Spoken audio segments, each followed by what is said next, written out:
আজকের ব্রেকফাস্টে আছে দেখো চিড়ে ভাজা বাদাম দিয়ে করেছি, আর এর মধ্যে আদা আর লঙ্কা কুচো ছড়ানো রয়েছে, আর রয়েছে গরমা গরম চা, আর সাথে রয়েছে বিস্কিট।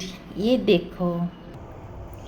গুড মর্নিং ফ্রেন্ডস, আজকে হচ্ছে সোমবার, আর দেখো নিয়ে এসেছি গরমা গরম চা, চিড়ে ভাজা, আর রয়েছে বিস্কিট। এই আজকে খাওয়া হবে, তারপর আমি খেয়ে ঠেয়ে অফিস চলে যাবে। আজকে সোমবারটার দিনই বেশিরভাগ ও অফিস যায়, কিন্তু চিড়েটা ভীষণ গরম। এ দেখো চিড়েটা ভেজে এনেছি, খুব গরম, ঘি দিয়ে ভেজেছি, একটু আদা কুচো দিয়েছি, লঙ্কা কুচো দিয়েছি। আমি কিন্তু আগে সোমবার ভালোই পেঁয়াজ খেতাম, আমি ওগুলো মানি না, কিন্তু ওই যে ছাড়লাম তোমাদের কথা অনুযায়ী, আর খাওয়াই হচ্ছে না। দারুণ লাগে না চিড়ে ভাজাটা? আজকে একটু মোটা চিড়ে ভেজেছি, জানো, মোটা চিড়ে ভেজেছি বাদামের সাথে।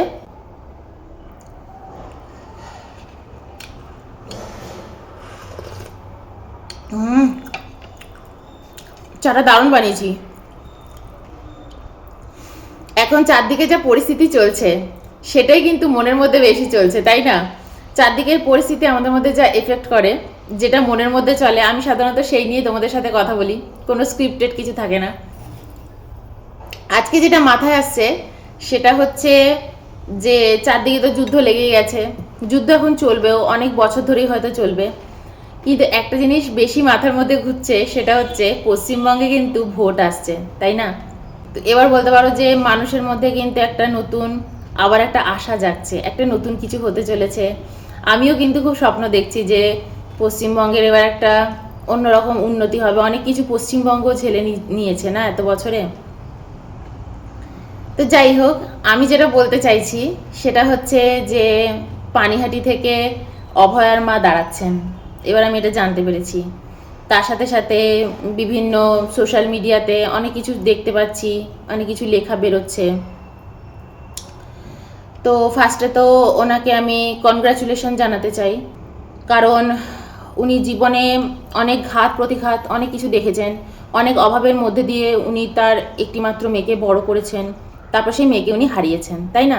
ওনার যা ছিল জীবনের সবচেয়ে বড় সম্পদ, উনি হারিয়ে ফেলেছেন। সেটা সেটা যার দোষেই হোক, যেই করুক, উনি কিন্তু ওটা আর পাবেন না, তাই না? তো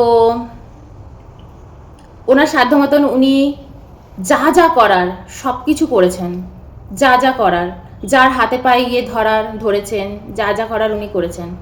লাস্টে উনি এই একটা ডিসিশন নিয়েছেন যে উনি দাঁড়াচ্ছেন।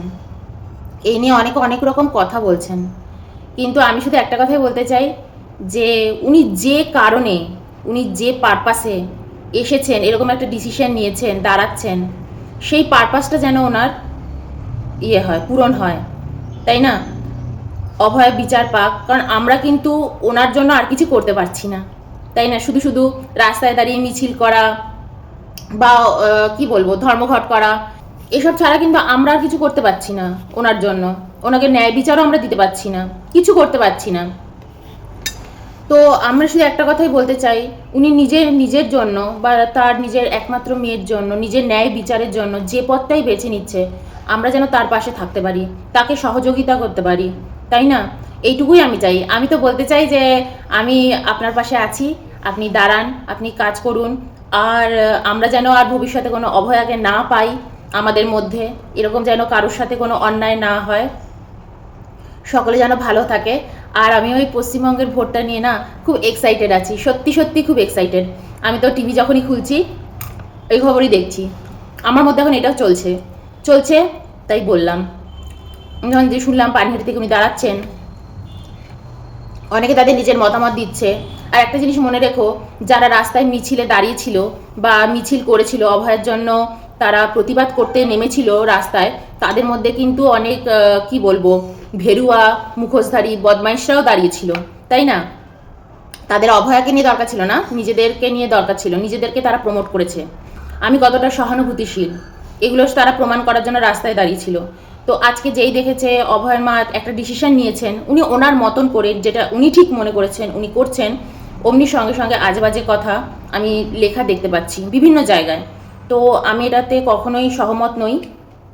আমি মনে করি কারুর যদি আমরা ভালো করতে না পারি বা সাহায্য করতে না পারি, তার যেন আমরা কোনোভাবে খারাপও না করে থাকি, তাই না? তুমি কি আলাদা করে ওনার জন্য কিছু করতে পারবে? তুমি কি ওনার ন্যায় বিচার দিতে পারবে?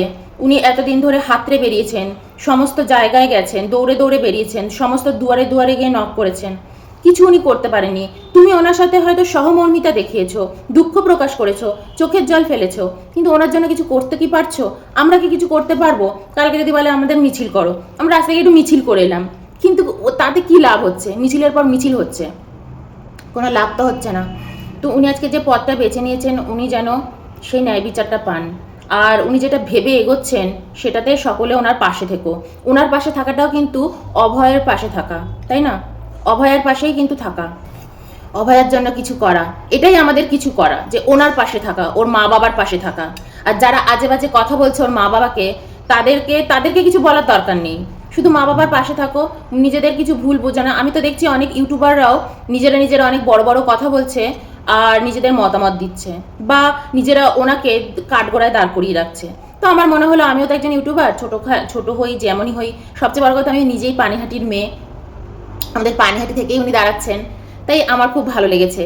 আর আমার মনে হলো আমি আমার নিজের বক্তব্য নিজের মতন করে তোমাদের সামনে তুলে ধরি।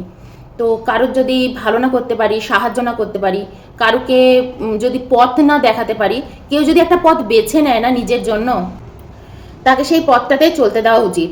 সে তো অ্যাডাল্ট, সে তো বাচ্চা নয় যে সে ভুল করছে, ভুল পথে যাচ্ছে, আমরা তাকে সঠিক পথে নিয়ে আসছি, এরম করার দরকার নেই। এগোতে দাও, তারপর দেখা যাক না কি হয়। কালকে আমাদের প্রত্যেকের সাথে কি হতে চলেছে আমরা কেউই জানি না, ভবিষ্যৎ আমরা কেউ দেখিনি। তবুও কিন্তু আমরা কোনো না কোনো একটা পথ বেছে নিই, কোনো একটা ডিসিশন নেওয়ার জন্য। হতে পারে আমি হয়তো চলতে গিয়ে পড়ে যাব, হয়তো হোঁচট খাবো, পড়ে যাব, হয়তো মনে হবে যে আমি ভুল পথ নিয়েছি, কিন্তু পথে তাকে চলতে দাও, তার পাশে থাকো। একেই সে সব কিছু হারিয়ে ফেলেছে, নিঃসঙ্গ হয়ে গেছে। আজকে আজকে আমরা যতটা ওনার মনোবল বাড়াবো না, ততটুকুই আমাদের করা, আর কিছু আমাদের করতে হবে না। তারপর দেখো না কি হয়। এইটুকুই আমি বলি, যে উনি যে কারণে নেমেছেন, যা উনি করতে চাইছেন নিজের মেয়ের জন্য, নিজের জন্য, সেটুকু ওনাকে করতে দাও। যেটুকু করলে উনি শান্তি পায় মনে, যে হ্যাঁ আমি কিছু করেছি, আমি এই পথটা নিয়েছি, তো আমি এই পথে চলবো, দেখি না কিছু করতে পারি কিনা। উনিও তো এটা ভেবে এটা করছেন, করতে দাও। আর তোমরা সকলে ওনার পাশে থাকো, ঠিক আছে? ওনাকে সাহায্য করো, ওনার পাশ থেকে হাত সরিয়ে নিও না, ওনাকে আজে বাজে কথা বলো না, ওনার নামে আজে বাজে কথা লিখো না। বসেই আছে সব বদমাইশরা, বদমাইশি করার জন্য। তারা অভয়ের জন্য ঢং করতে মিছিলে নেমেছিল, ঢং হয়ে গেছে এখন, এখন ওনার নামে আজে বাজে কথা লিখছে। কারণ তারা নিজেরা কিন্তু কিছু হারায়নি, তারা কিন্তু নিজেরা কিছু হারায়নি, যে হারায় সে বোঝে। তো যাই হোক, আমি এটাই বললাম। আমি ওনাকে কনগ্রাচুলেশন জানালাম যে উনি একটা নতুন পথ নিয়েছেন, উনি একটা নতুন পথে হাঁটতে চাইছেন। উনি মুখ বুজে শুধু পড়ে একটা ঘরের কোনায় পড়ে কাঁদতে চাইছেন না। উনি চাইছেন উঠে দাঁড়িয়ে কিছু একটা করি, যতদিন বেঁচে আছি নিজের মেয়ের জন্য, নিজের জন্য কিছু একটা করি, কিছু একটা প্রতিবাদ করি, কিছু একটা রাস্তা খুঁজে বার করি। আর সব থেকে একটা বড় কথা জানো কি, আজকালকার দিনে বলে না, এটা আমি বরাবর দেখেছি, তোমার হাতে যদি কোনো ক্ষমতা না থাকে না, অনেকে বলে এমনি করো না, কি করে এমনি করবে, এমনি করে কেউ কিচ্ছু করতে পারে না এখনকার দিনে, ক্ষমতা ছাড়া কিচ্ছু হয় না, জোর যার মুলুক তার। দেখতে পাচ্ছ না পুরো পৃথিবী জুড়ে? হ্যাঁ, দেখতে পাচ্ছ না? যা খুশি করছে ট্রাম্প, যা খুশি করছে আমেরিকা, নীতি ন্যায় নীতি কিচ্ছু নেই, তাই না? জোর আছে ওর। ইন্ডিয়া কিছু করতে পারছে, অন্যান্য দেশেরা কিছু করতে পারছে, চুপ করে অন্যায় সহ্য করছে, কেন জানো? কারণ ওর কাছে পাওয়ার আছে। তো পাওয়ারটা খুব দরকার, জানো তো? ক্ষমতার খুব দরকার। তুমি যদি ক্ষমতাতেই না থাকো না, তুমি কিছু করতে পারবে না। তো আমি তাই বলছি, অভয়ার মা হয়তো একটা ক্ষমতা হাতে চাইছেন, উনি ক্ষমতা নিয়ে এগোতে চাইছেন, ক্ষমতা ছাড়া কিচ্ছু করা যায় না। তো ওনাকে ওনার মতন এগোতে দাও, সাহায্য করো ওনাকে। উনি যদি কোনো ভুল ডিসিশন নেয়, তখন তো তোমরা থাকবে, আমরা থাকবো, হয়তো বলবে, উনি তখন সেটা ওনার কর্ম, ওনার হাতে। কিন্তু উনি এখন যেটা ভেবে এগোচ্ছেন ঠিকই করছেন। হাতে একটা ক্ষমতার খুব দরকার, ক্ষমতা নিয়ে তারপর কাজ করা যাবে। আর উনি তো সব কিছু হারিয়েছেন লাইফে, দেখো না উনি কি কাজ করেন। আমি শুধু চাই আর যেন আমাদের নতুন কোনো অভয়াকে দেখতে না হয় আমাদের চোখের সামনে, তাই না? আস্তে আস্তে মেয়েটার নামটাও হারিয়ে গেছে। ওর নাম কি থোড়াই অভয়া? অভয়া নয়। বদমাইশরা আস্তে আস্তে ছাড়া পেয়ে যাচ্ছে জেল থেকে, মুক্তভাবে তারা ঘুরবে, মুক্তভাবে তারা চলবে। অভয়ের মাকে একদিন তোমরা ভুলেই যাবে, অভয়কে ভুলেই যাবে, আমরা যে যার কাজে ব্যস্ত হয়ে যাব। তাই ওনাকে ওনার লড়াইটা লড়তে দাও। আর যদি সত্যি মনে করো যে অভয়া বিচার পাক, তাহলে ওর মাকে সাহায্য করো, সাহায্যের হাত বাড়িয়ে দাও যে ঠিক আছে আমরা আপনার পাশে আছি, যতদিন আপনি সৎ পথে থাকবেন, সৎ ডিসিশন নেবেন, সঠিক কাজ করবেন, আমরা আপনার পাশে আছি, তাই না? তো আমি এটা বলতে চাই, আমিও আপনার পাশে আছি, আপনি এগিয়ে যান। চলো বাই।